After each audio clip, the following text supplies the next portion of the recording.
নমস্কার বন্ধুরা, আমার চ্যানেলে আপনাদের সবাইকে স্বাগত জানাই। আমি অঙ্কিতা। আজ আমি আপনাদের সাথে একটি চিকেন কষা রেসিপি শেয়ার করব। চিকেন কষা বানানোর জন্য প্রথমেই কড়াইয়ে সর্ষের তেল দিয়ে দেব। সর্ষের তেলটা ভালো করে গরম হয়ে আসলে টুকরো করে কেটে রাখা আলুগুলো দিয়ে দেব। আলুগুলো ততক্ষণ নাড়বো যতক্ষণ না লাল লাল হয়ে আসছে। আপনারা কারা কারা চিকেন কষা খেতে পছন্দ করেন অবশ্যই আমাকে কমেন্ট বক্সে জানাবেন। আমি তো চিকেন কষা খেতে খুবই পছন্দ করি। দেখতেই পাচ্ছেন আলুগুলো লাল লাল হয়ে এসেছে। এরপর আলুগুলো এক এক করে তুলে নেব এবং ওই তেলেই দুটো তেজপাতা, দুটো দারচিনি, দুটো ছোট এলাচ এবং দুটো শুকনো লঙ্কা দিয়ে আবারও ভালো করে নেড়ে কুচি করে কেটে রাখা পেঁয়াজগুলো দিয়ে দেব। এখানে আমি 2 কেজি মাংস নিয়েছি, তার জন্য আমি 500 গ্রাম পেঁয়াজ ইউজ করেছি। পেঁয়াজটাও ততক্ষণ নাড়বো যতক্ষণ না পেঁয়াজটা লাল লাল হয়ে আসছে। এরপর মাংসটা দিয়ে দেব।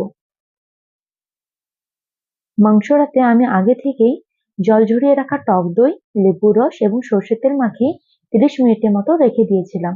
আপনারা চাইলে এটা 1 ঘন্টাও রাখতে পারেন। যত বেশিক্ষণ রাখবেন ততই চিকেনের স্বাদটা আরো বাড়বে।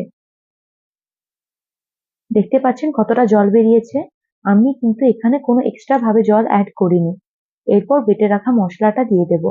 এখানে আদা রসুন, কাঁচা লঙ্কা এবং গোটা জিরে আমি একসাথে বেটে রেখেছিলাম, সেই বাটাটা এখানে দিয়ে দিলাম।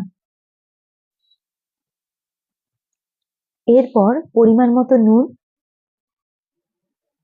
হলুদ গুঁড়ো, কাশ্মীরি রেড চিলি পাউডার দিয়ে আবারও ভালো করে নাড়াচাড়া করে নেব। নাড়াচাড়া করে ভেজে রাখা আলুগুলো দিয়ে আবারও ভালো করে নেড়ে চেড়ে টুকরো করে কেটে রাখা টমেটোগুলো দিয়ে ঢাকা দিয়ে দেব। ঢাকাটা খুলে ওপর থেকে মিট মশলা ছড়িয়ে দেব। মিট মশলা আমি এই কারণেই দিলাম যেন স্বাদটা আরো বাড়ে। আমি এখানে চিকেন মশলা ইউজ করিনি। দেখতে পাচ্ছেন কালারটা কতটা সুন্দর এসেছে এবং কতটা তেল বেরিয়েছে। আমি কিন্তু এখনো কোনো জল এখানে ইউজ করিনি। এরপর উপর থেকে ধনেপাতা কুচি ছড়িয়ে ব্যাস গরম গরম রেডি আমাদের চিকেন কষা। যদি আপনাদের আমার ভিডিও ভালো লেগে থাকে অবশ্যই লাইক, শেয়ার এবং সাবস্ক্রাইব করে দেবেন। ধন্যবাদ।